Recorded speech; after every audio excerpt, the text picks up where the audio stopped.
بسم الله الرحمن الرحیم. الهی عظم البلا و برهم خفا و انکشف القطار وانقطع الرجاء وضاقت الأرض ومنعت السماء وأنت المستعان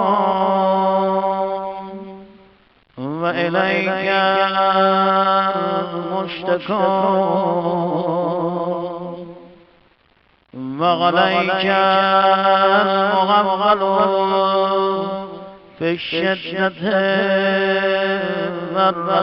والرخاء. اللهم صل على محمد وآل محمد أولي الأمر الذين فرضت علينا طاعتهم وعرفتنا بذلك منزلتهم ففرج عنا بحقهم فرجا عاجلا قريبا شلم البصر أو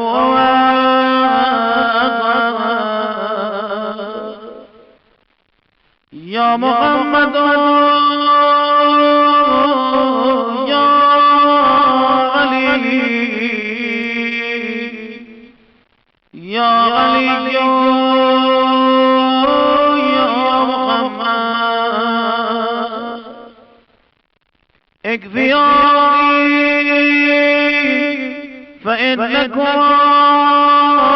كافيون وانصروني فإنكم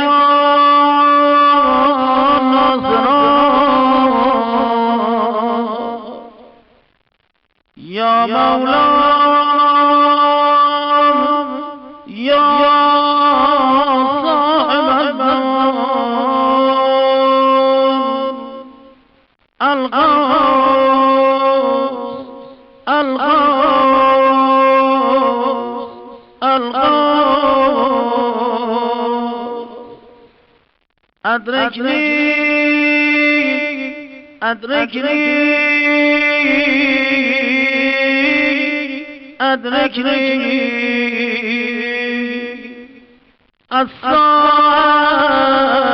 الصائم